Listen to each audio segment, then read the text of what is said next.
चलो देखो बच्चों, कल हम लोगों ने मेजरमेंट ऑफ सेंट्रल टेंडेंसी और डिस्पर्सन खत्म किया था, ठीक है। उसके क्वेश्चन बना करके जो डॉट्स वो पूछ लेना।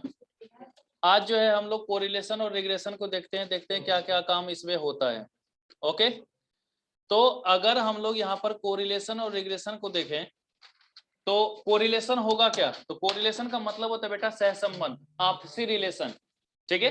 कि जहां पर दो या दो से अधिक वेरिएबल्स के बीच में या ऑब्जर्वेशंस के बीच में हम लोग रिलेशनशिप एस्टेब्लिश करते हैं, दो अलग अलग नेचर्स के अगर हमारे हैं तो उसके बीच में कुछ ना कुछ तो रिलेशन होगा। तो जहां पर हम लोग दो या दो से अधिक ऑब्जर्वेशंस के बीच में रिलेशनशिप एस्टेब्लिश करते हैं वही हमारा क्या कहलाता है बेटा, कोरिलेशन के नाम से जाना जाता है, कोरिलेशन कहलाता है। अगर हम लोगों को कोरिलेशन निकालना है तो भाई उसकी कुछ ना कुछ वैल्यू होगी, किसी ना किसी तरीके से वो कंसीडर किया जाएगा। तो इसको निकालने के अलग अलग मेथड्स हैं, इसको निकालने के अलग अलग मेथड्स हैं। जहां तक बात हम लोग कोरिलेशन की करते हैं तो कोरिलेशन का मतलब होता है नेचर। नेचर का मतलब कि हो सकता है रिलेशन में भी पॉजिटिव या हो सकता है रिलेशन में भी नेगेटिव, या हम ऐसे भी बोल सकते हैं कि कोई रिलेशन ही ना हो, है कि नहीं।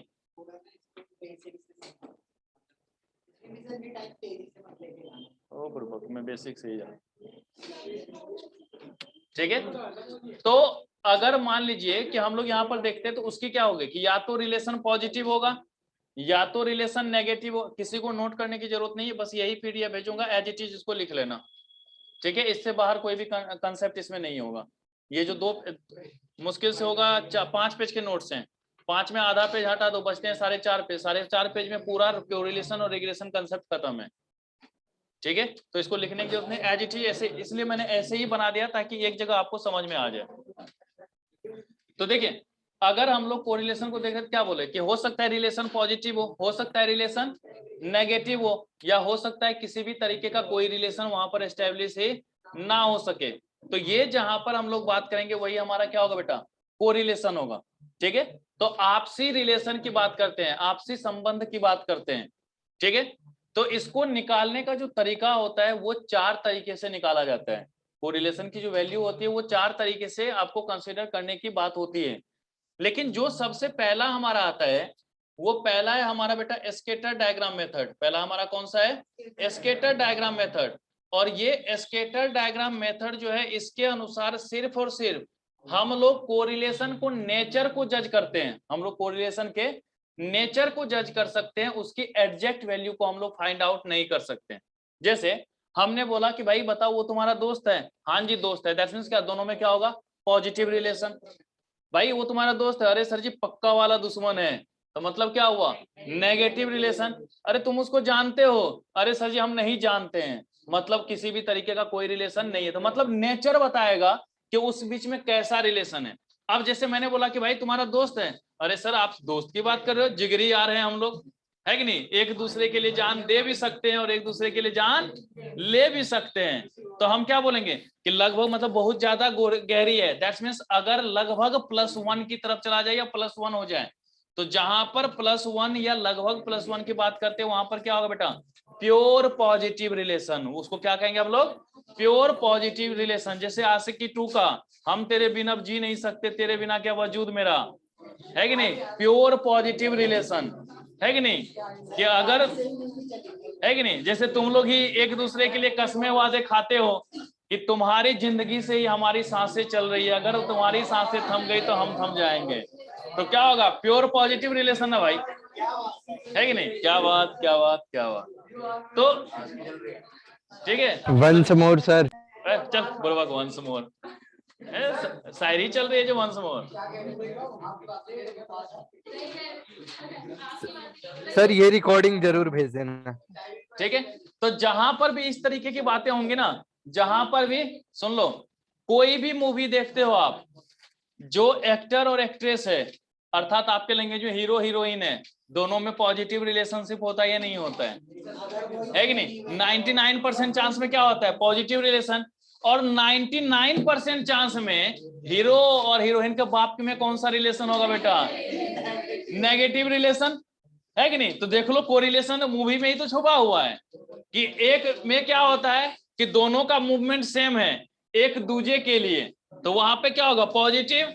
और एक दूसरे को फूटी आंख नहीं सुहाता, तो नेगेटिव रिलेशन, है कि नहीं, कि भाई एक दूसरे क्या है, अपोजिट है। देखते हो ना कि हीरोइन के जो पिताजी होते हैं मूवी में, एक तो ये फिक्स ही है कि हीरोइन के पिताजी हमेशा अमीर ही होंगे, है कि नहीं, हीरो बेचारा गरीबी में ही जन्मा होगा, उसमें भी हो सकता है अधिकतर अनाथे होगा, है कि नहीं, पता नहीं फिल्म मेकर को क्या दुश्मनी है, लड़का का माँ बाप जिंदा नहीं रहना चाहिए, है कि नहीं। तो अधिकतर ऐसी सिचुएशन आएंगी, तो उसमें क्या होता है कि हीरोइन के पिताजी जो है गुंडे भेज भर के कुटवाते रहते हैं और ये गुंडों को कूटता रहता है कि नहीं, देखो बलिष्ठ है, एक एक आदमी दो दूसरों को निपटा देता है।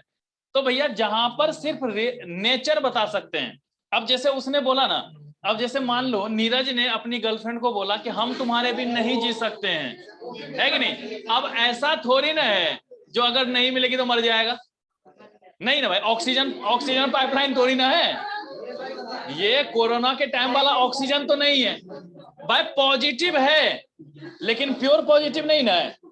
उसी तरीके से ऐसा होगा कि मान लो कोई हमारा दुश्मन है कि नहीं, अब कोई दुश्मन है अगर वो सामने आ जाए तो मैं सर के सीधा सीधे गोली मार दूंगा थोड़ी ना भाई, मैं अपना मुंह फैलेगा, अबे यार मनहूस आदमी मूड खराब कर दिया, ये बोल सकता हूं। ऐसा तो नहीं कि अरे तू मेरे सामने आ, रुक पहले तेरा मुंडी घुमेरता हूं मैं, ऐसी बातें नहीं होगी। तो जहां पर मुंडी घुमारा जाए तो वो pure negative, that means -1।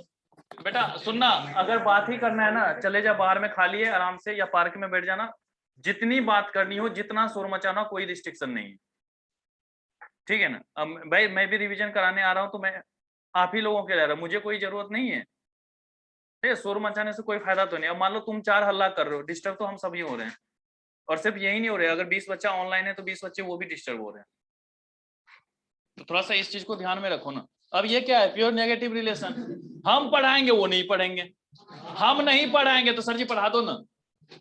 Pure negative relation, pure नहीं लेकिन नेगेटिव तो है कि नहीं।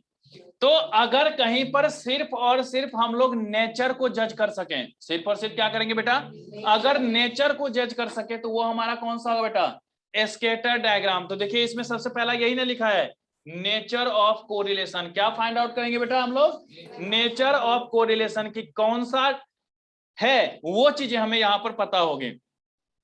तो नेचर पता होगा तो मतलब वैल्यू हम पता नहीं कर सकते हैं, वैल्यू को फाइंड आउट हम लोग नहीं कर सकते, एग्जैक्ट वैल्यू कितना है वो हम यहां पर फाइंड आउट नहीं करेंगे। तो मतलब क्या कि आइदर प्लस माइनस और जीरो, कि या तो वो रिलेशन हम पॉजिटिव बता देंगे या तो रिलेशन नेगेटिव बता देंगे या फिर जीरो बता देंगे। जैसे बेटा आप लोग मेट्रो से सफर करते होंगे, क्या है, एक मेट्रो इधर से जा रही है दूसरी उधर से आ रही है, तो दोनों में कौन सा रिलेशन होगा, इनवर्स रिलेशन होगा ना, दोनों में क्या होगा, इनवर्स रिलेशन होगा, तो वो हम लोग नेगेटिव। अगर दोनों का मूवमेंट सेम डायरेक्शन में हो, जैसे ट्रेन वगैरह कभी देखो ना, एक ट्रेन इधर चल रही तो दूसरी भी उधर ही चल रही होगी पैरेलल में, तो क्या होगा दोनों में पॉजिटिव। लेकिन उसमें भी क्या होता है, कभी कभी एक ट्रेन ज्यादा स्पीड चल रही होगी दूसरा कम, तो आप उसको क्रॉस कर जाते हो ना, तो ज्यादा वैल्यू होगी। अगर दोनों सेम रेट से जाए तो हम क्या बोलेंगे, देखो एकदम एग्जैक्ट स्पीड से चल रहा है, मतलब वहां पर क्या है, प्योर +1 की बात हो रही है, परफेक्ट सेम है। तो ये सब सारी चीजें हम लोग यहाँ पर देखते हैं, इन सब चीजों को यहाँ पर। मनीष क्या नहीं आ रहा है समझ में बेटा,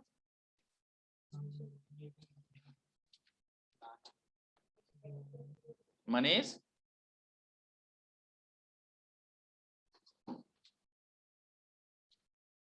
बोलो भाई।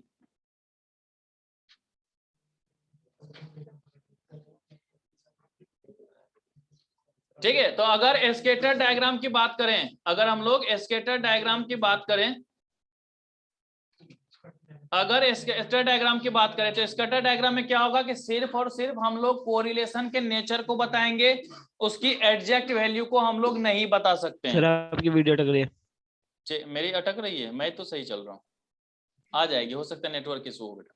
ठीक है, तो अगर कहीं पर भी हम लोग देखेंगे तो जहां पर नेचर ऑफ कोरिलेशन को पता करने, थ्योरेटिकल में ये पूछ सकता है कि क्या स्कैटर डायग्राम में आप लोग वैल्यू फाइंड आउट कर सकते हैं, नहीं कर सकते हैं, तो क्या निकालेंगे, उसके नेचर को फाइंड आउट करेंगे।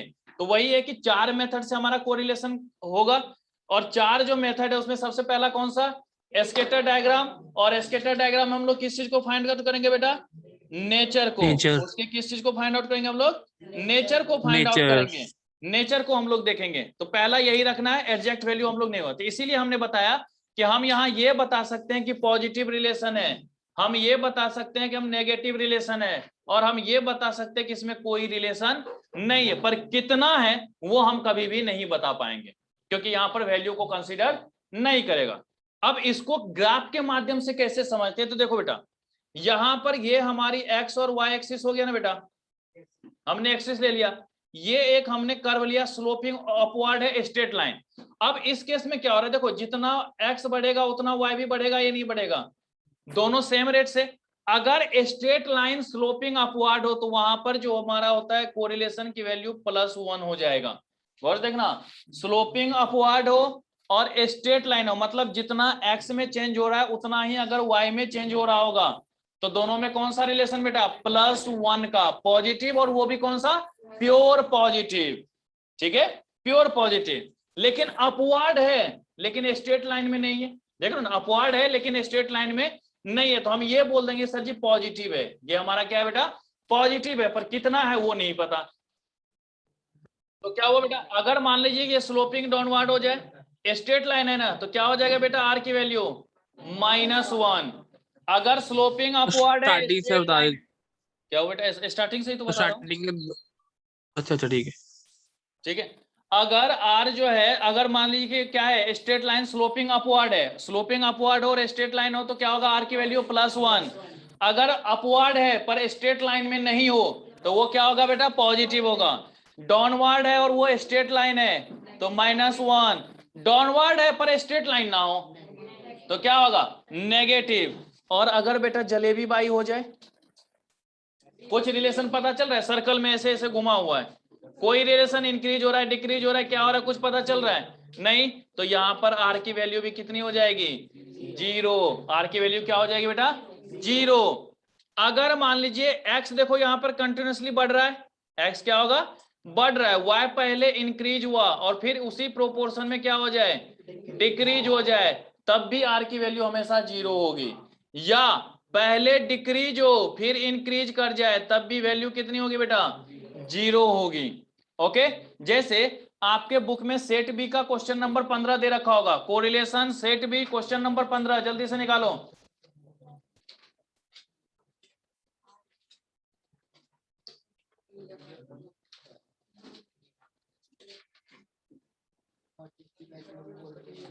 उसमें देखो एक्स और वाई की वैल्यू गिवन है ना, एक्स में देखो दे रखा होगा -5 -4 -3 -2 -1 0 1 2 3 4 5।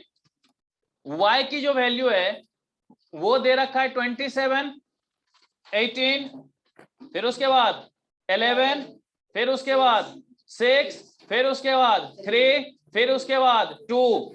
अब देखो यहां बर्दाश्त कर लो, 27 18 11 8 3 2। अब देखो 2 से पहले क्या था बेटा, 3, आगे भी देखो 3 होगा, 3 से पहले क्या था, 6, आगे भी देखो 3 के बाद क्या होगा, 6, 6 से पहले क्या था, 8, आगे भी क्या होगा, सॉरी 11, तो आगे भी क्या होगा, 11, 11 से पहले क्या था, 18, तो आगे भी क्या है, 18, सबसे पहले क्या था, 27, आगे भी क्या है हमारा। तो जिस रेट में कौन सा डिक्रीज, क्वेश्चन है? क्वेश्चन नंबर 15 सेट बी, तो जिस रेट में डिक्रीज हुआ है उसी रेट में इंक्रीज हुआ या नहीं हुआ, तो बताओ आर की वैल्यू क्या होना चाहिए, 0 होना चाहिए या नहीं होना चाहिए, तो 0 आंसर हो जाएगा हमारा। अब देखो वहां पर क्वेश्चन में लिखा है कार्ल पियर्सन मेथड से करो, हमें अब करने की जरूरत है क्या, आर की वैल्यू तो आसानी से हमारी आ गई, तो हमें करने की जरूरत भी नहीं पड़ेगी। तो अगर एक ऑब्जर्वेशन बढ़ा तो देखो एक्स हमेशा -5 -4 -3 -2 -1 इस तरीके से 5 तक चला गया, तो कंटिन्यूसली इंक्रीज हुआ। वाई जिस रेशियो में कम हुआ, अगर नागिन डांस करता हुआ कम हुआ था तो बढ़ भी नागिन डांस करता हुआ रहा है या नहीं रहा है, तो जिस रेशियो में कम हुआ उसी रेशियो में क्या हुआ, बढ़ जाए, तो आर की वैल्यू हमेशा क्या हो जाएगी, 0 हो जाएगी। तो इस चीज को ध्यान में रखेंगे। ये कहानी थी हमारे बेटा किसकी, एस्केटर डायग्राम की।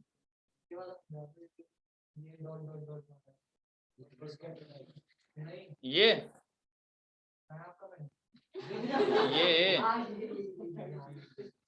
ये क्या है बेटा, स्लोपिंग डाउनवर्ड है ना, स्ट्रेट लाइन है, तो नेगेटिव नहीं बताया था मैंने। अच्छा बेटा तरफ जरा दृष्टि दोष हो गया है। ऐसे देख रहा हूँ, जरा दृष्टि दोस्त, उसमें वो नहीं होता है कि देखोगे इधर और बात करोगे इधर। हाँ बोलो, ऐसे देखोगे तो वो सामने दिख रहा होगा। हाँ हाँ बता क्या बात है। मेरे फिजिक्स वाले टीचर थे ना, ऐसे हमेशा कंफ्यूज रहते थे कि वो मारना किसको चाह रहे हैं। जैसे अगर मेरे तरफ देख रहे हैं तो पक्का है कि मैं नहीं पीटूंगा, क्योंकि उनका नजर वहां पे 3-4 रो छोड़ करके होता था। जो 11th-12th में हम लोगों के फिजिक्स वाले टीचर थे, सर वो तो और वो डंडा भी रखते थे बेटा, कम से सर वो कम तो महंगे होते 10 हैं। फीट का। हाँ उसी को बेटा जरा दृष्टि दोष बोलते हैं, जो महंगे होते हैं। चलो देखो अब उसमें क्या होता है बेटा, देखो दूसरा कार्ल पियर्सन, क्योंकि हमने पहले ही बोला कि 4 मेथड्स है हमारे पास। पहला कौन सा, स्केटर डायग्राम मेथड। दूसरा कौन सा हमारा बेटा, कार्ल पियर्सन कोरिलेशन कोफिशिएंट। तो अगर कार्ल पियर्सन की बात करें, अगर हम लोग किसकी बात करेंगे बेटा, कार्ल पियर्सन की, तो कहता है कार्ल पियर्सन जो होता है बेटा, जहां भी क्वांटिटेटिव ऑब्जर्वेशन हो, क्वांटिटेटिव का मतलब क्या, जहां पर वैल्यू के रूप में गिवन हो, उसके लिए सबसे अच्छा मेथड है। ठीक है, उसके लिए अच्छा मेथड के जहां पर भी क्वांटिटेटिव मेजरमेंट वाला वैल्यू गिवन हो, वहां पर हम लोग कौन सा निकालेंगे बेटा, कार्ल पियर्सन कोरिलेशन कोफिशिएंट। क्या निकालेंगे, कार्ल पियर्सन कोरिलेशन कोफिशिएंट। तो कार्ल पियर्सन निकालने का तरीका होता है R बराबर covariance of x y divide में standard deviation of x into standard deviation of y. कि अगर R की वैल्यू आपको निकालनी है तो R बराबर क्या होगा, covariance of x y divide में standard deviation of x into standard deviation of y. ठीक है, अब देखो 1 2 3 और 4 वैल्यू है ना बेटा, इसमें हमेशा कभी भी दिया होगा तो 3 दिया होगा, चौथा निकालना पड़ेगा। ऐसा नहीं है कि आपको कभी कोवेरिएंस बोलेगा कि अलग से निकालो फिर वैल्यू निकालो, नहीं, 4 में से हमेशा 3 वैल्यू गिवन होगा, चौथे वैल्यू को फाइंड आउट करना पड़ेगा। तो क्या आराम से नहीं कर सकते हैं, अगर मान लीजिए कि इसमें कोवेरिएंस पूछ दे या कुछ भी पूछ दे, अगर कोवेरिएंस पूछ दे या कोई भी वैल्यू पूछ दे, तो भैया क्या होगा, कोवेरिएंस पूछा तो R into standard deviation of x into standard deviation of Y करके निकाल लेंगे या नहीं निकाल लेंगे। तो कभी भी अगर कोरिलेशन कोएफिशिएंट निकालना है तो R बराबर क्या होगा बेटा, covariance of x y divide में standard deviation of x into standard deviation of y. तो चलिए लगे हाथ सेट बी क्वेश्चन नंबर 1 कीजिए। तो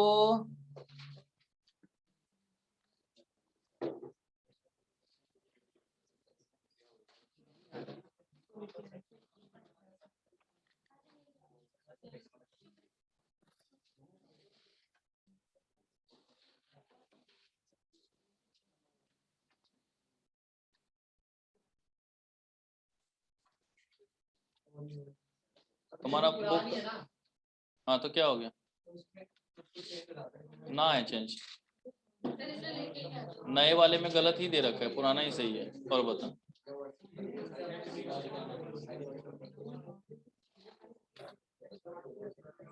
हो गया बच्चों, यो ऑप्शन सी।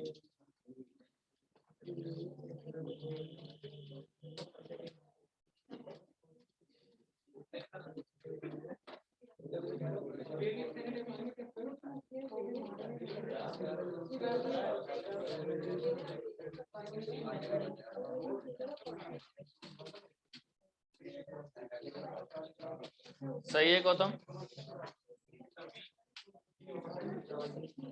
हो गया सर।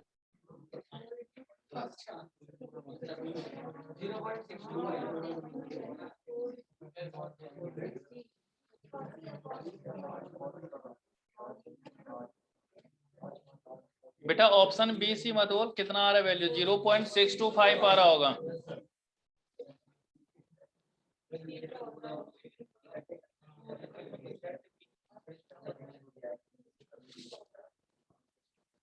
कोवेरिएंस कितना दे रखा है 40, वेरिएंस ऑफ एक्स कितना दे रखा है 256, 16 दे रखा है। तो वेरिएंस ऑफ एक्स अगर 16 दे रखा है तो स्टैंडर्ड डेविएशन क्या होगा, √16, 4 हो गया। वेरिएंस ऑफ वाई कितना है 256, 256 का रूट कितना 16 हो गया। तो भाई 40 डिवाइड में 4 इंटू 16, दैट मींस 40 डिवाइड में 64 is equal to 0, 10 6 2 5। Okay. Sir आपकी सब वॉइस अटक गई थी सर, अटक रही है मतलब। अच्छा वो नेटवर्क का इशू आ रहा है बेटा, पता नहीं क्यों। Your internet connection is unstable. ठीक है, तो अगर कहीं पर भी इस तरीके से वैल्यू निकालने के लिए दिया जाएगा तो कर लोगे या नहीं कर लोगे? कोई शक, सवाल, कंफ्यूजन? पर मजाक फिर नो भी सर। नहीं आएगा। कहता है क्या बेटा, देखो कोरिलेशन की वैल्यू एक से ज्यादा नहीं हो सकती, तो ऊपर वाली वैल्यू जो है वो कभी भी नीचे से ज्यादा हो सकता है क्या? कोवेरियंस की value standard deviation of x into standard deviation of Y से कभी भी ज्यादा हो सकता है? नहीं ना। उसके बराबर हो जाए तो चलेगा, उससे कम हो जाए चलेगा, ज्यादा कभी भी नहीं हो सकता। तो हम लोग ये बात भी दे सकते हैं कि product of standard deviation is greater than equal to covariance of x Y. Product of standard deviation, that means standard deviation of x into standard deviation of y is greater than equal to covariance of x y। हाँ या ना? क्योंकि अगर नहीं होगा तो बतवा बनेगा क्या? नहीं होगा। तो उस चीज को भी ध्यान में रख के चलना पड़ेगा ना, कि अगर हम बात कर रहे हैं तो क्या लिखेंगे? Standard deviation of x into standard deviation of y greater than equal to covariance of x Y. तो भैया कैसे? तो जरा क्वेश्चन नंबर 2 और 3 करके बताइए तो।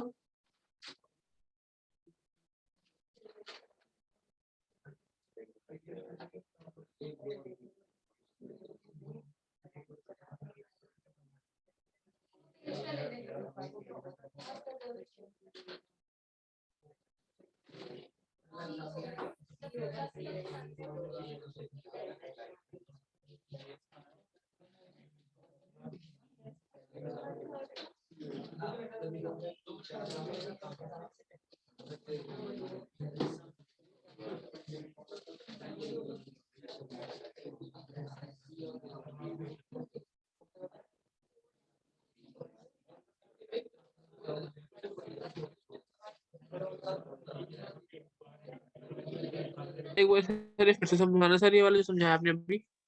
कौन सा बेटा? सर यही covariance of x Y greater than वाला हाँ हाँ, समझाना सर, क्या समझाया था एक बार ये? मैंने बोला इसकी वैल्यू जो है ना कोवेरियंस से ज्यादा होना चाहिए, क्योंकि आर की वैल्यू कभी भी एक से ज्यादा नहीं हो सकती ना। Yes sir. हाँ, तो इसलिए मैंने बोला है बेटा, वो जो नीचे वाली वैल्यू हमेशा ज्यादा होना चाहिए ऊपर वाली वैल्यू से। और 2 और 3 क्वेश्चन करना है। हाँ 2 3 करना है बेटा।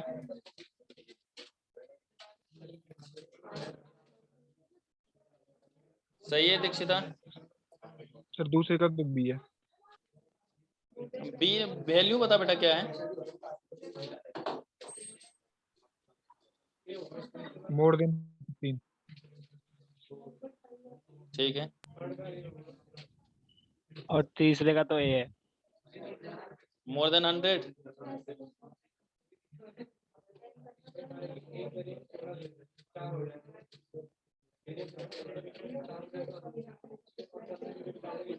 तो सर है ही नहीं उसमें कोई।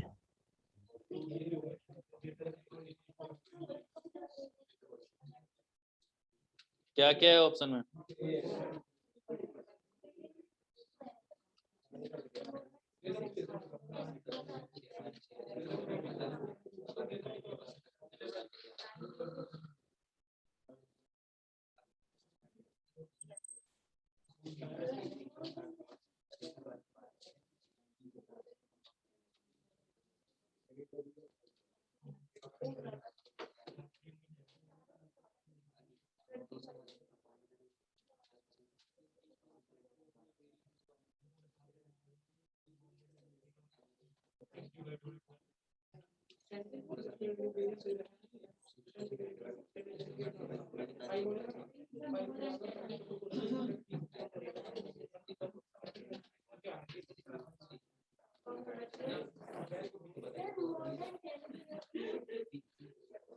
More than 10।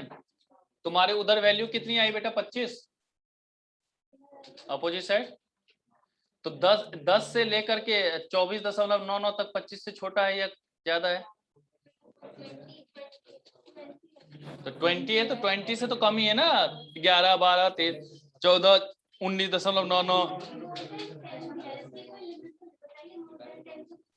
मोर देन 10 से तो 10 से लेके, मैंने क्या बोला, मोर देन 10 है तो 10 से लेके 19.99 तक तो 20 से छोटा ही है ना। तो अगर उसमें मोर देन 10 बोला तो 11 भी तो मोर देन 10 ही है, और 11 रखेंगे तो क्या वो हमारे कोरिलेशन पर एप्लीकेबल होगा? नहीं होगा ना। 19.99 भी रखेंगे तो क्या एप्लीकेबल होगा? नहीं होगा। तो ऐसे नहीं दे सकते ना हम। रूल्स का मतलब क्या है कि जब सारे ही वहां पर एप्लीकेबल हों, तो सारे एप्लीकेबल तो यहाँ नहीं हो रहे हैं। और क्या ऑप्शन है बेटा? पहला ऑप्शन क्या है? पहला क्या दे रखा है? तो दे रखा है कि 25 से ज्यादा होना चाहिए, तो स्वाभाविक है 25 से ज्यादा होगा। जो पुराना वाला बुक है उसमें मोर देन 100 लिखा है। बेटा एक बार बता, मोर देन 100 अगर लिखा है वो भी तो सही ही लिख रहा है ना। 20 से तो ज्यादा ही है ना 100, तो मोर देन 100 तो कुछ भी हो जाए, वो 20 से कम तो नहीं हो सकता। ये हमने था। और 10 से लेके 19.99 तक वो हमारा चूंकि 20 से कम हो जाता है तो वो एप्लीकेबल नहीं हो पाएगा। ओके, तो ये आपको ध्यान में रखना, ऑप्शन ए आ जाएगा उसका।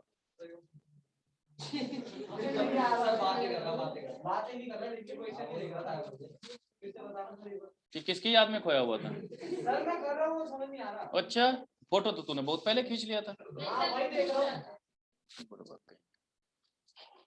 चाइनीज आदमी। चल, वैल्यू क्या की बनती? क्वेश्चन पढ़ एक बार। कोवेरियंस दे रखा है 20 और वेरिएबल दे रखा है। तो आंख में मिट्टी तिल डाल ले। 16, तो स्टैंडर्ड डेविएशन ऑफ एक्स कितना होगा? 4 होगा। अब इस फॉर्मूले पे लगा दो, तो 4 गुना standard deviation of y greater than equal to 20, 4 पंचे 20। अब अगर वेरिएंस निकालेंगे तो वेरिएंस ऑफ y क्या होगा? ग्रेटर देन इक्वल टू 25 होगा ना बेटा? 25 होगा ना। 25 से ज्यादा आना चाहिए या नहीं आना चाहिए? तो 25 से ज्यादा देखो कहां पर एप्लीकेबल हो रहा है, ऑप्शन पहला ही तो बोल रहा है ना कि वेरिएंस जो है ग्रेटर देन इक्वल टू 25 होना चाहिए। तो इसमें कौन सी डायनासोर वाली प्रजाति घुसी हुई थी? बुड़बक कहीं। ठीक है, तो अगर कभी भी इसका क्वेश्चन आएगा कर लेंगे हम लोग, पर मजा यहां भी नहीं आएगा। मोह माया वाली बात थी बेटा। तीसरा होता है कि अगर कहीं पर क्वालिटेटिव मेजरमेंट हो, है कि नहीं? जैसे आप लोग कहते हैं ना, आप बहुत अच्छे हो, है कि नहीं, हम आपसे बहुत प्यार करते हैं। तो ये जहां करते हो तो कभी बोलोगे कि सर जी कितना किलो, है कि नहीं? जैसे साहिल जो है टेस्ट छोड़ करके भी मैम से मिलने जाता है। क्यों? मैम आप दिल में बसे हो 5 किलो। ऐसा थोड़ी ना बोलेगा, है कि नहीं? मैम आप उस जगह पे बसे हो जहां अब कोई और आ भी नहीं सकता या सकती। क्या करे भाई, मजबूरी है। आकांक्षा ने बोला था ना, आखिर हैं तो हम भी लड़के ही ना। चलो देखो, तो जहां पर भी क्वालिटेटिव मेजरमेंट हो, जहां पर भी क्वालिटेटिव मेजरमेंट हो, वहां फिर मेजर करना दिक्कत होगा या नहीं होगा? तो आप रैंक दोगे। जैसे आपने 5 को सिलेक्ट किया कि इन 5 में से मुझे किसको अपनाना है, फिर बोलोगे वो नखरे वाले, है कि नहीं? अरे यार उसके खर्चे झेलने हमारे बस की बात नहीं है।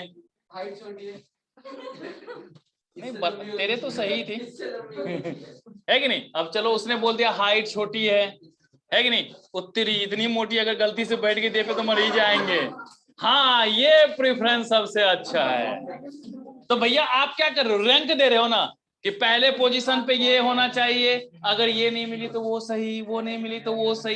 रैंकिंग देते हैं हम लोग। जैसे अगर अलग अलग तरह, वो सुन लो, अगर अलग अलग तरीके की मिठाई आप कंज्यूम करो, अगर अलग अलग तरीके की मिठाई आप कंज्यूम करोगे तो आप उसमें बोलोगे ना कि ये सबसे अच्छा मिठाई था, ये उसके बाद ये। आप टॉपिक्स ही पढ़ते हो, बहुत सारे टॉपिक्स हैं इसमें, उसमें से क्या करते हो? कुछ को आप सिलेक्ट करते हो, हाँ ये पढ़ना। ओह चेहरा है या चांद लिखा है?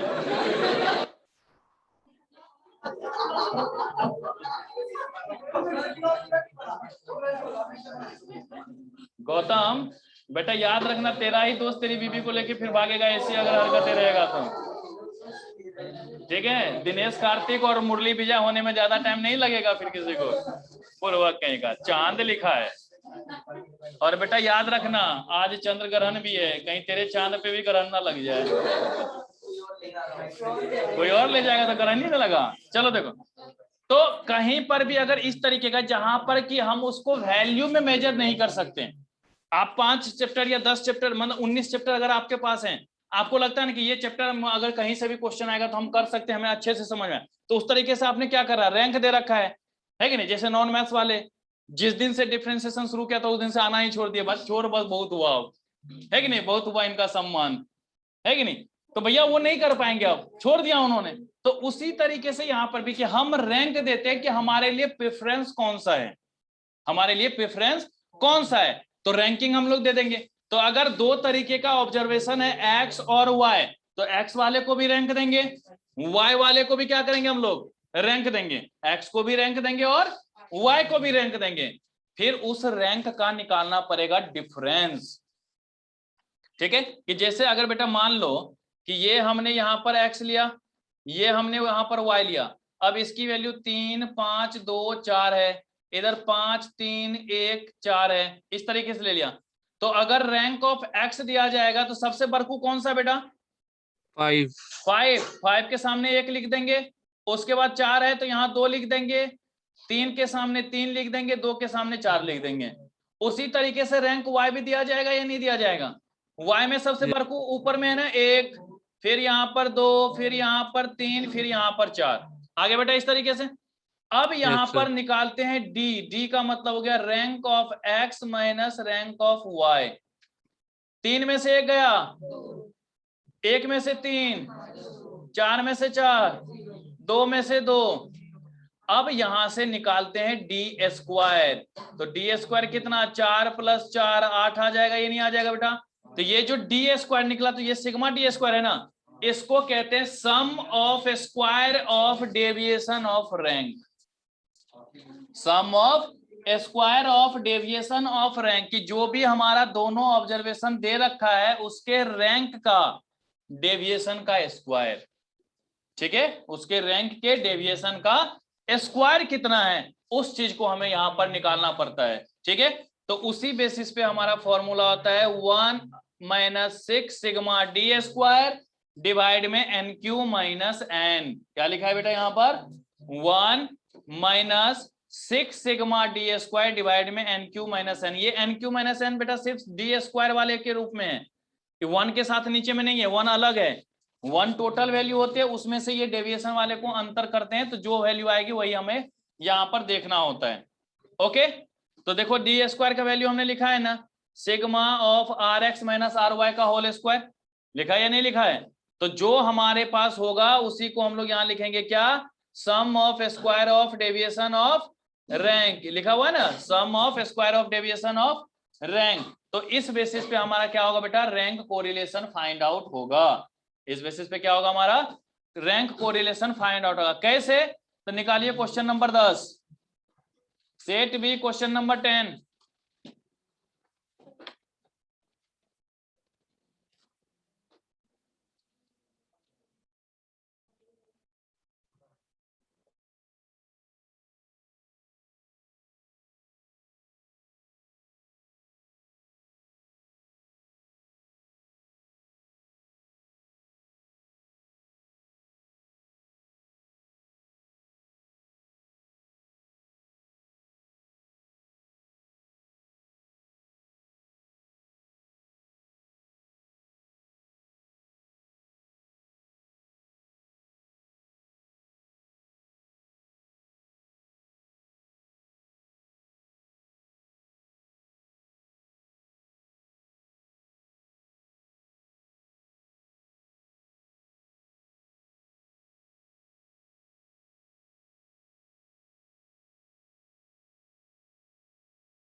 सर आपकी आवाज नहीं आ रही।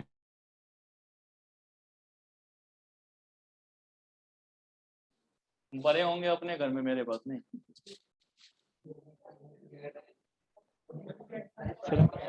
सही है बेटा।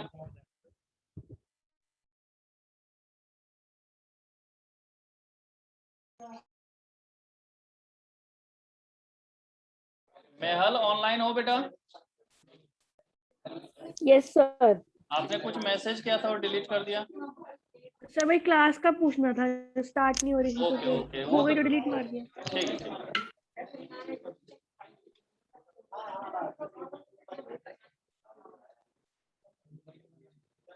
मनीष गलत आ रहा है बेटा, 0.75 आ रहा होगा सबका।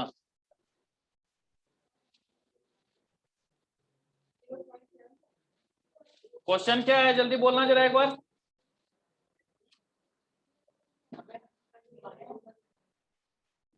क्वेश्चन नंबर 10 बोलो बेटा, क्या है, एक बार पढ़ दो। अच्छा फिर ठीक है। क्वेश्चन नंबर 10 पढ़ना बेटा, क्या है? Sum of square of deviation of rank is 21 Na8। बस R बराबर 1 माइनस 6 गुना 21 डिवाइड में 8 का क्यूब माइनस 8, 1 माइनस 6 मल्टीप्लाई नहीं करा था। 26 डिवाइड में 504 है ना, तो 504 माइनस 126 डिवाइड में 504 कितना आ रहा है बेटा? अरे पहले टोटल वैल्यू तो बताओ। 378 डिवाइड में 504 0 दसारिया 7 5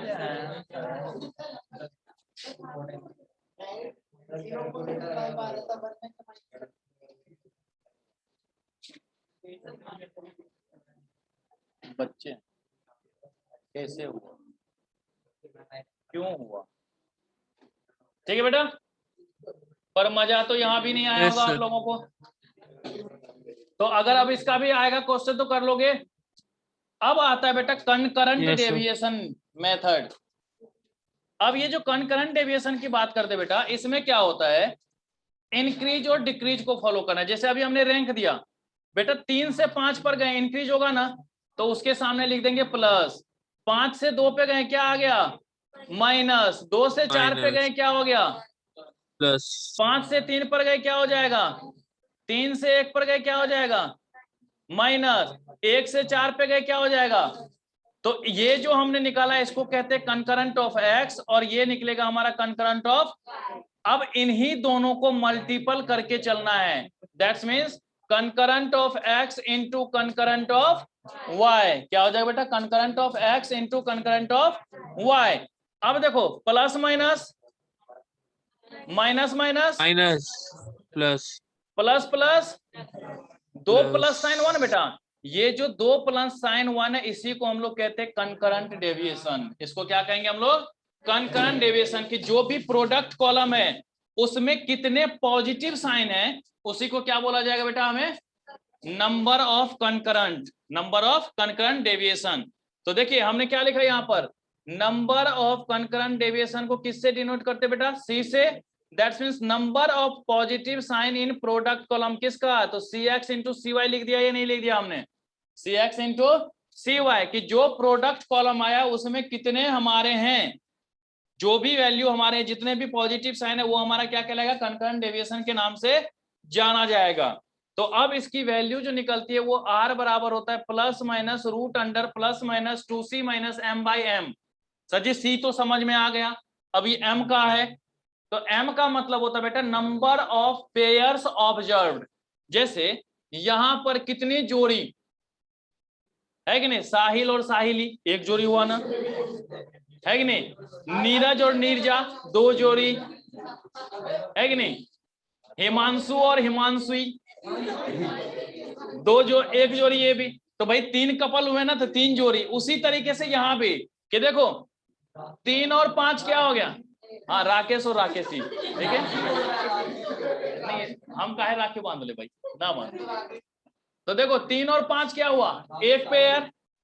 5 और 2 का भी तो पेयर हो सकता है ना, क्योंकि भाई अगर 5 का 3 से ब्रेकअप हो जाए तो वो 2 के साथ जाएगा ही नहीं जाएगा, तो ये भी एक पेयर बन सकता है। और इसका भी तो फिर 2 और 4 का एक पेयर बना होगा। तो जितने भी प्रोडक्ट कॉलम में नंबर ऑफ साइन आए होंगे ना बेटा, उतने ही पेयर होता है। या यूं कहो, जितने टोटल नंबर गिवन हो उसमें से एक माइनस कर दो, 4 नंबर गिवन था ना, 5 3 1 4, 4 नंबर गिवन है, 4 में से 1 माइनस कर दो 3, तो 3 नंबर्स हो जाएंगे हमारे पास। m बराबर क्या हो गया 3। तो कभी भी अगर पेयर्स निकालना हो तो क्या करेंगे बेटा, अगर n में से 1 माइनस कर दे तो m बराबर क्या लिखेंगे n माइनस। तो समझ में आ जाएगा या नहीं आ जाएगा? ठीक है। अब याद रखना कि सर जी ये प्लस माइनस दोनों हुआ है, तो एक साथ तो दोनों आएंगे नहीं, एक साथ तो दोनों आएंगे नहीं, या तो प्लस आ सकता है या माइनस। तो बेटा याद रखना, हम सभी जानते हैं कि रूट के अंदर कभी भी नेगेटिव नहीं हो सकता, मतलब 0 से कम वैल्यू नहीं हो सकती है। अगर यहां पर रूट के अंदर में माइनस आ जाए, मतलब 2c माइनस m की वैल्यू 0 से कम हो, तो अंदर भी माइनस लगा देना, ताकि अंदर वाला क्या हो जाए, प्लस में हो जाए, और बाहर भी माइनस लगा देना। तो वही हमने लिखा है कि if 2c minus m is less than 0, अगर 2c माइनस m की वैल्यू क्या हो जाए, 0 से कम हो जाए, तो अंदर भी माइनस और बाहर भी माइनस। तो इस चीज को ध्यान में रखें। अगर m की वैल्यू हमने यहां पर लिखी थी क्या, n माइनस, और अगर 0 से ज्यादा हो तो अंदर भी प्लस बाहर भी प्लस, फिर तो कोई चेंज करने की जरूरत ही ना होवे, है ना। कैसे? तो चलिए question number 13, question number 13 set B.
हो गया सर।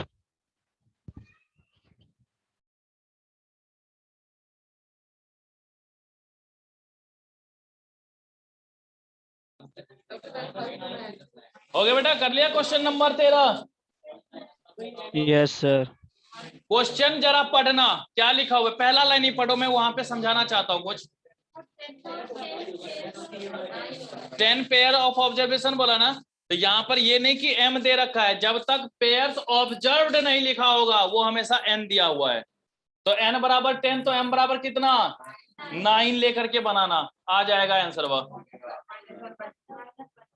-1/, आ गए सबके? -1 में नहीं आ रहा है। क्यों नहीं आ रहा भाई?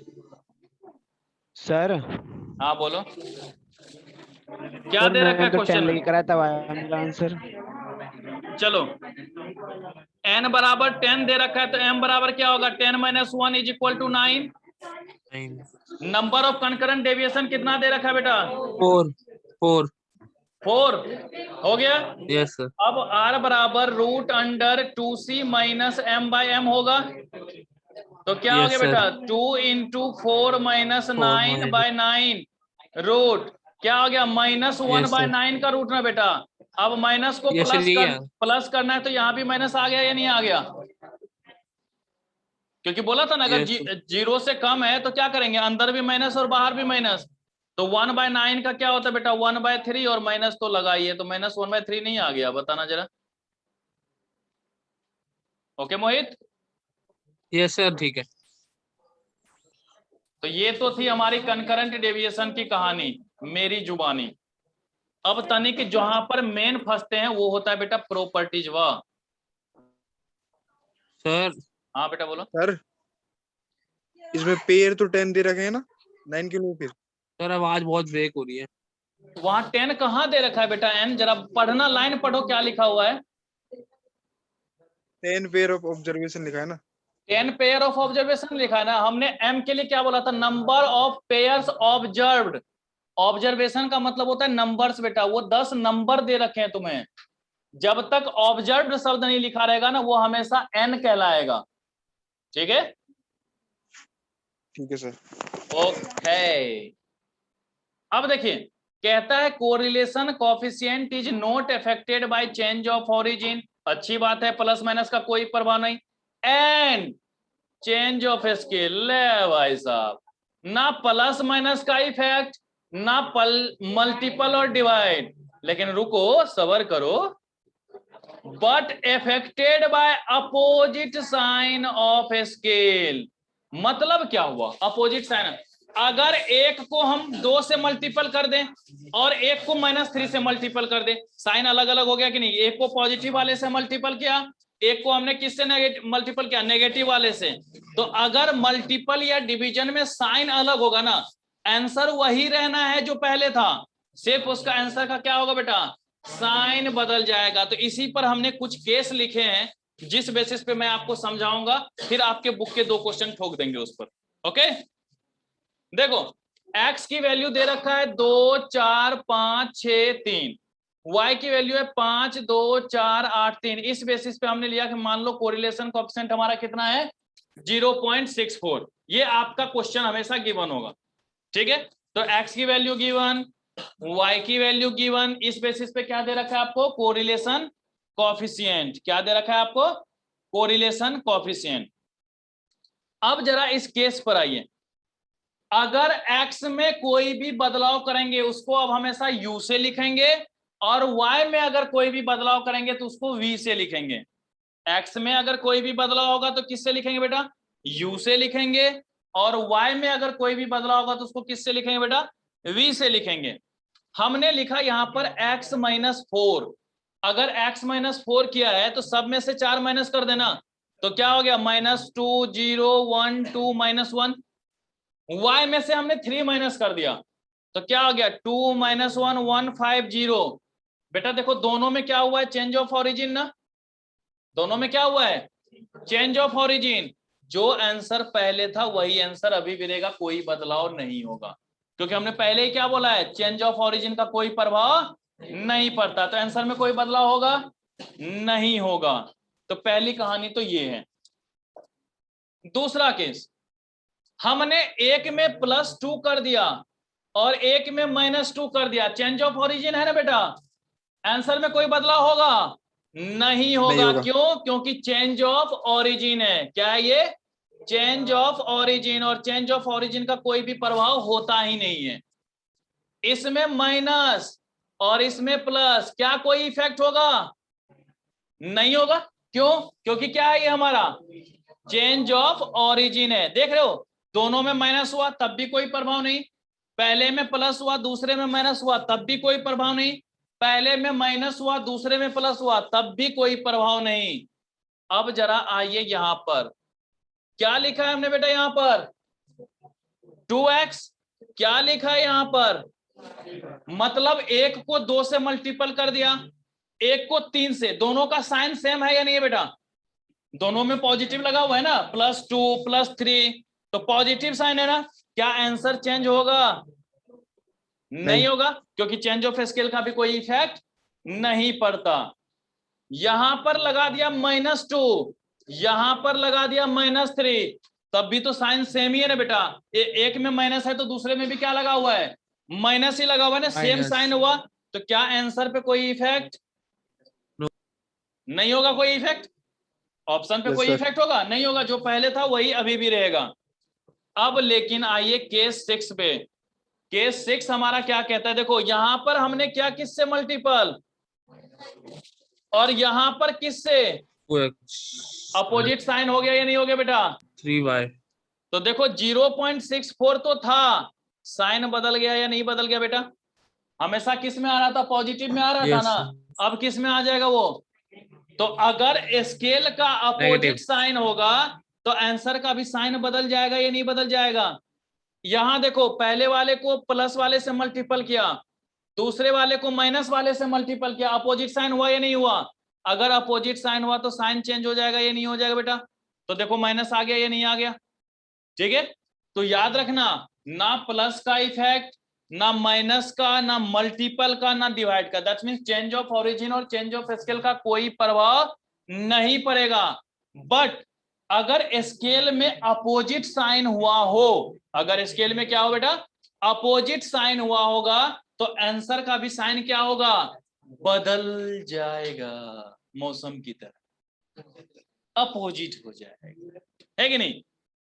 ठीक है, चलिए जरा क्वेश्चन नंबर 8 और 9 करके बताइए तो।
सर 8 का बी है और 9th का सी।